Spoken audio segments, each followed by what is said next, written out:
to the 11th hosting of the Hush Children's Symposium by the Institute of Jamaica Programs Coordination Division under the theme Level Up. My name is Acacia Forbes, and thank you for joining us for part 2. In part 1, we heard the experiences and life challenges of 4 persons and how they overcame it. We chillaxed to the energetic performances from the Danny Williams School for the Deaf and from the Greater Portmore Primary School. We will now change gears and hear from 2 persons with words of wisdom to help us to stabilize us and to empower us to continue our journey. Let us continue.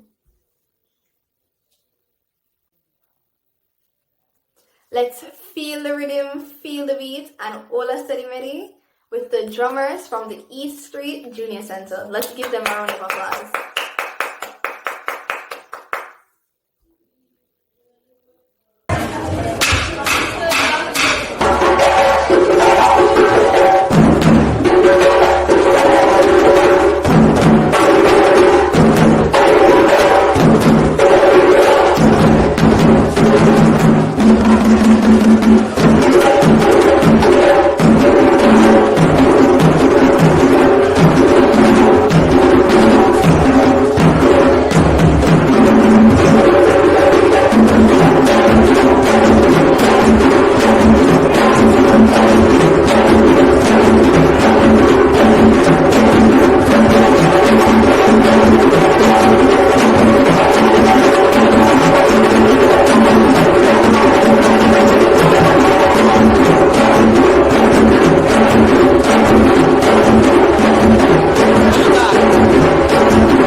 Mr. Rossi.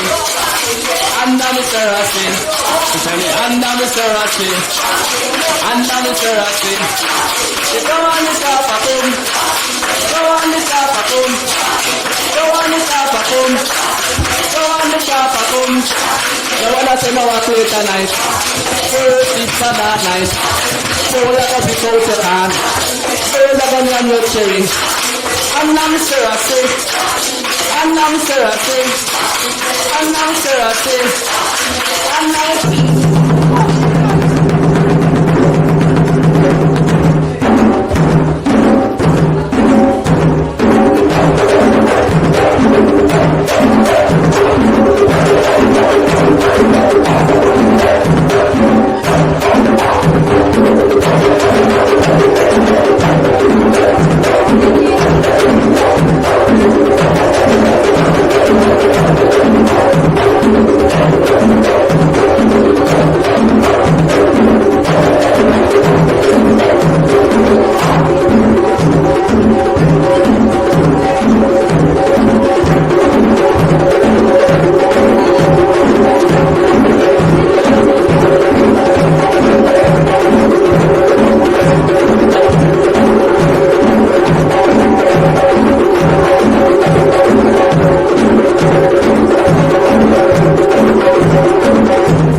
Let's give another round of applause to the drummers.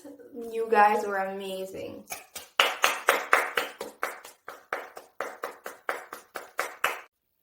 Let's give a warm welcome to Dr. Lyndon Johnson, agro-processor and natural product chemist. Let's give him a round of applause.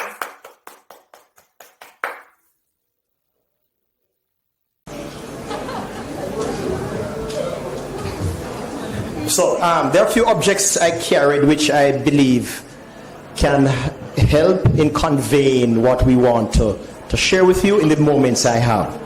All right? So I carried with me a bottle of water. Water is really the issue here. I have a pair of binoculars. I've carried a pair of an expired prescription pair of glasses worn by my wife. Another pair of glasses. This is sort of work, but dark glasses. All right, so.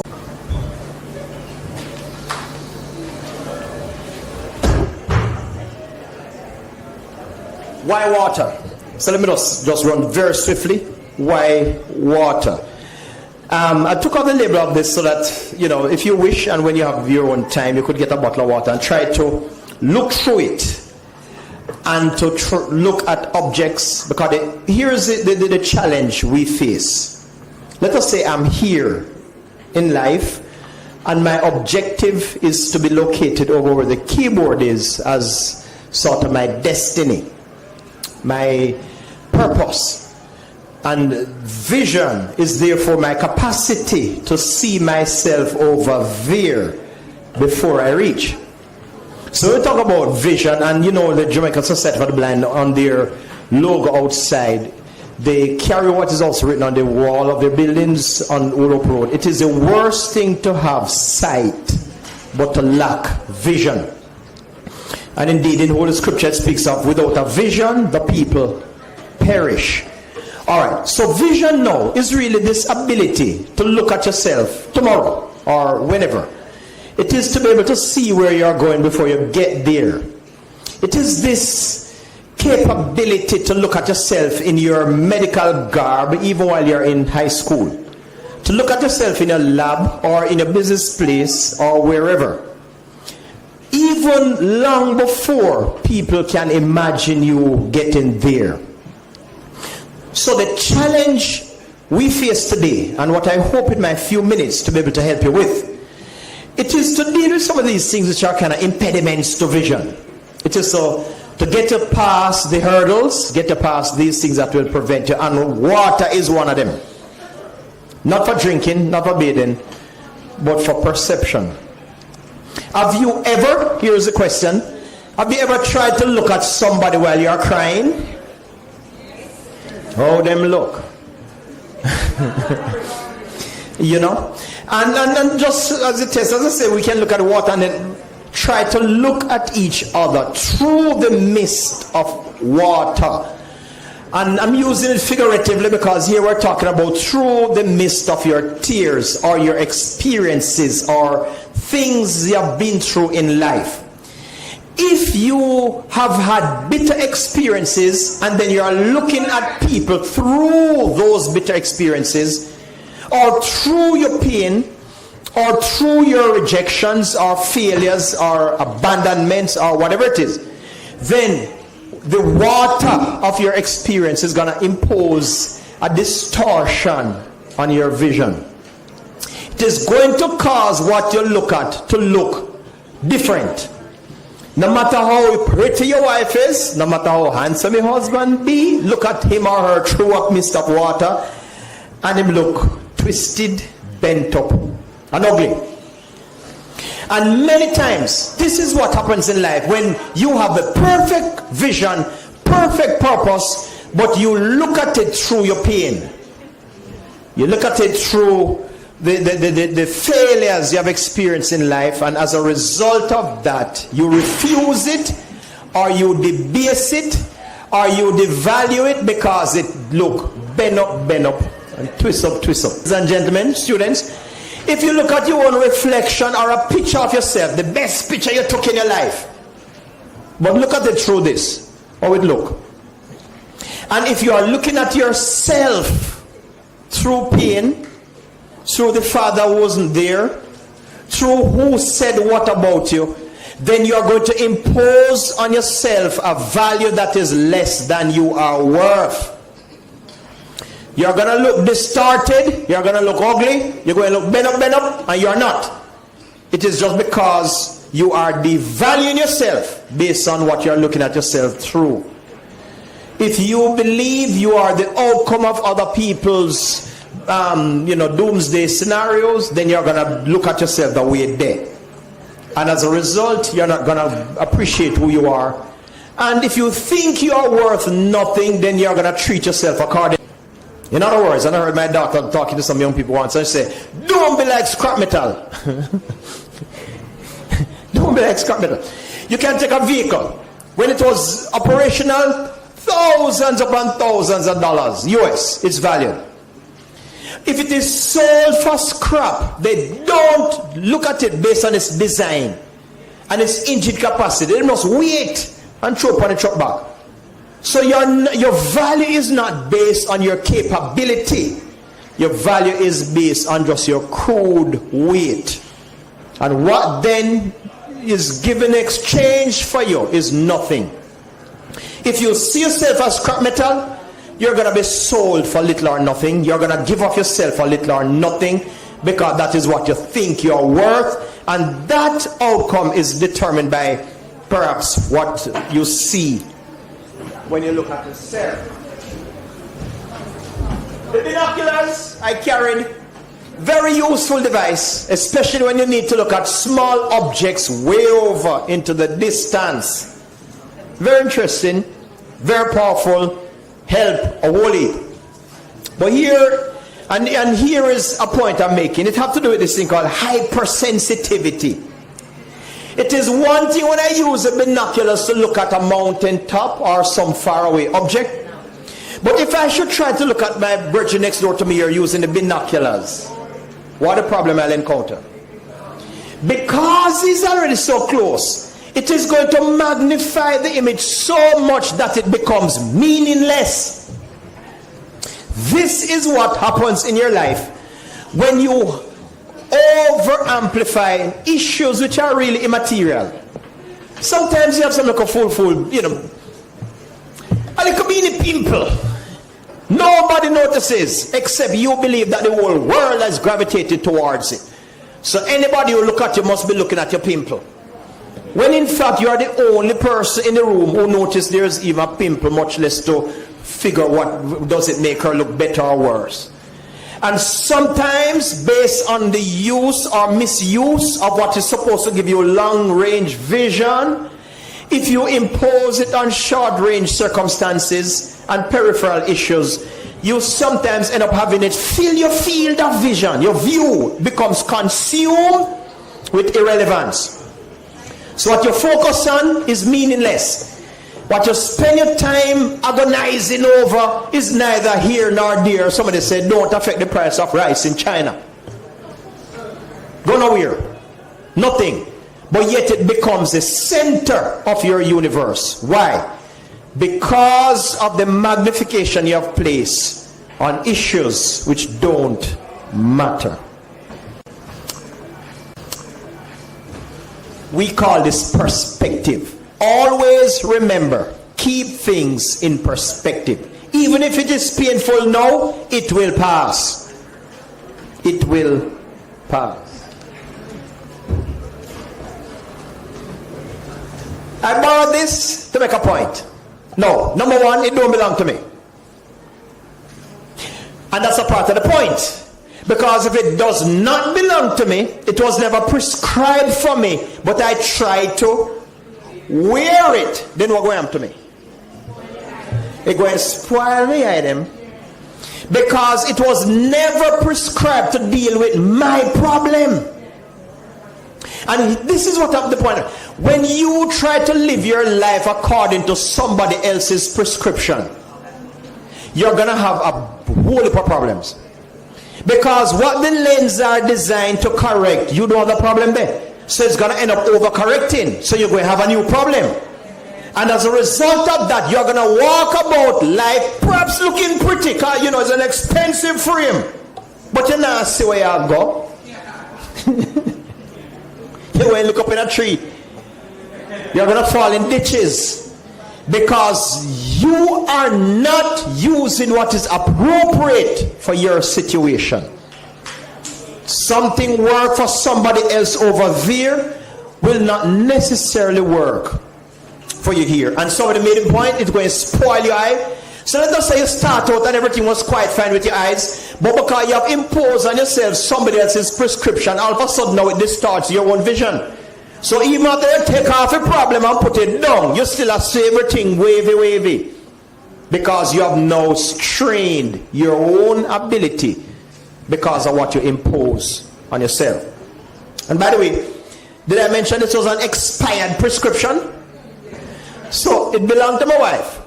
A couple of years ago, she used it and walked up and down with it everywhere she go. After a while, it stopped helping her.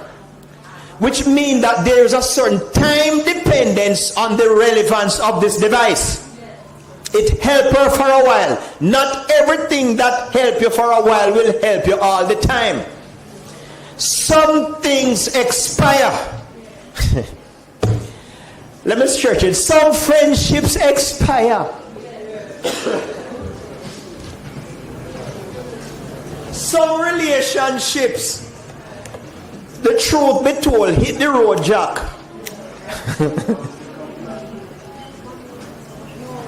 It is now straining you. It is going nowhere. It is just distending, it is just straining your muscles. It is causing you pain because it is no longer relevant.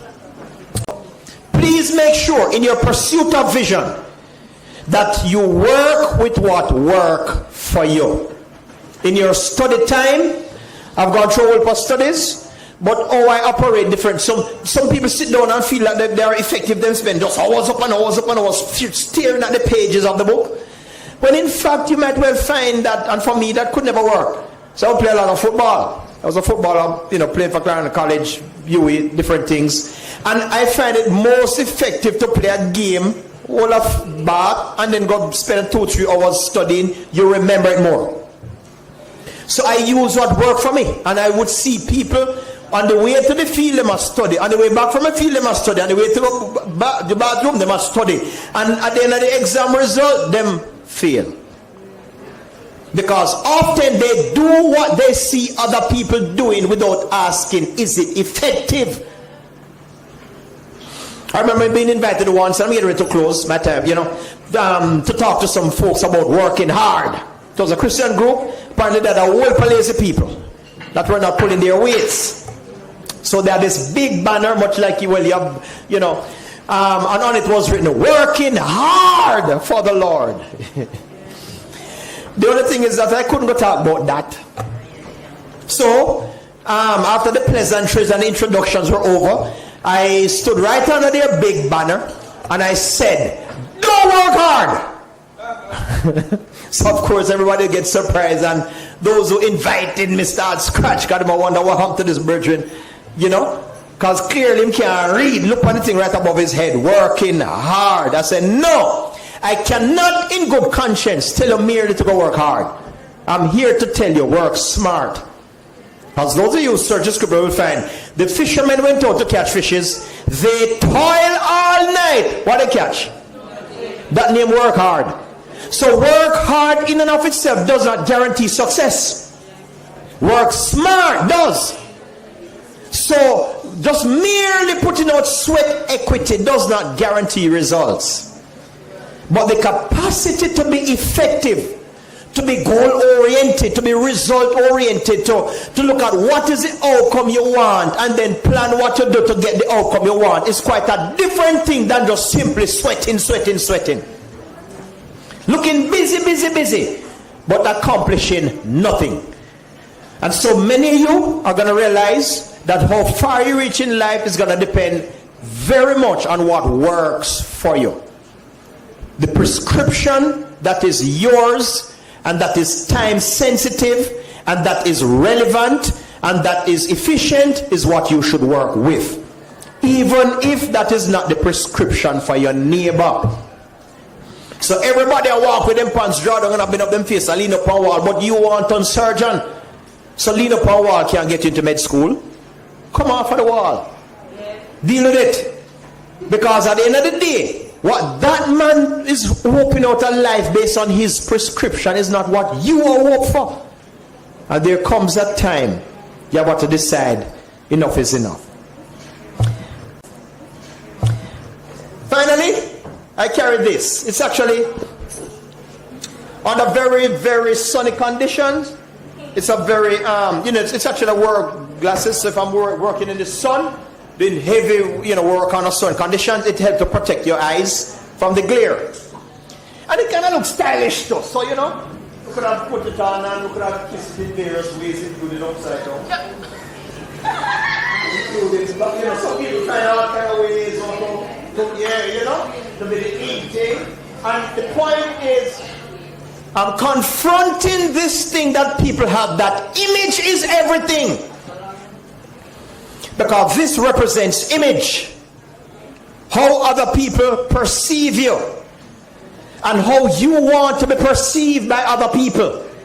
And what you're therefore willing to sacrifice, to do, to go through in order to feel validated and to feel, that them pat you on the shoulder because of how you appear. When in fact, oftentimes it is irrelevant. It is meaningless and it goes nowhere. So now, under certain conditions, this works very well, keeping out the glare of the sun. But what happens when the sun go down? Start look fool. So when I attempt to wear this in darkness in order to maintain, are you hear me? Image? Many of you are living out trying to maintain image of what you think people think you should be. And as a result, you not only appear fool, but you really become downright dangerous, because when I attempt to wear this in pitch darkness, my judgment becomes distorted.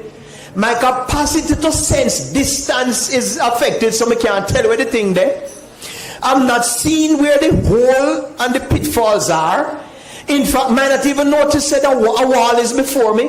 So I become accident prone. become, error is the name of the game, and everywhere you go, you just have buck up in something. No, that's a problem. And many of you, in your life, you appear accident prone, when in fact, it is because you have so elevated image above common sense that you become a danger to yourself and to others. Notwithstanding the fact that under certain conditions, there is a certain level of relevance for image. But not all. Image is not everything. Do not sacrifice your life for mere perception, people's perception. Don't surrender your vision merely to be acceptable in a crowd, to appear to be like one. And since everybody wear dark glasses at night, you fit in. But what you're doing, you realize that this thing is dangerous. Worse, let us assume that these lenses were colored blue. What does that mean? As long as I wear it and as long as I subscribe to this image, I'm going to see everything appear to be blue. When in fact, in reality, it is not. It is because of the lens through which I'm looking. So now, I conclude. If you intend to reach your objective, there are certain things you're going to have to observe. Whether you fly high or fly low. One, get rid of the suitcases. Purge yourself of the distortions. Stop looking at yourself through tears. Do not devalue your worth because of what happened in the past and what was. You can't change it, as the previous speaker said, but you can change today based on the decisions you make today. Do not over amplify irrelevant things, not because everybody believe that to wear the Gucci this and the Gucci that is what fit you in, but what's the point? Where does it lead? What's the outcome? And oftentimes there's no meaning. It is just empty. At the end of the day, after all of the, whatever, there's no outcome. Right? Do not live your life according to somebody else's prescription. It may work for them. It may work for you if you have the exact same problem, but likely will not work for you because it's not like you're going to have the same problem. And finally, do not let the pursuit of image so control your life that you live a lifestyle that is dangerous.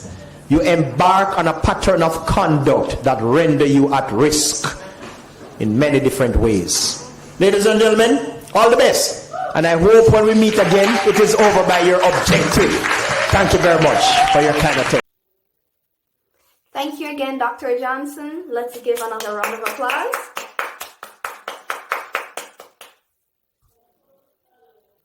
Thank you for joining us this year. Thanks to all the presenters and the performers and all the persons involved in making this symposium happen. Remember to always level up. The Junior Center, unlocking potential, transforming lives. And Marsha Wade said that. Oh.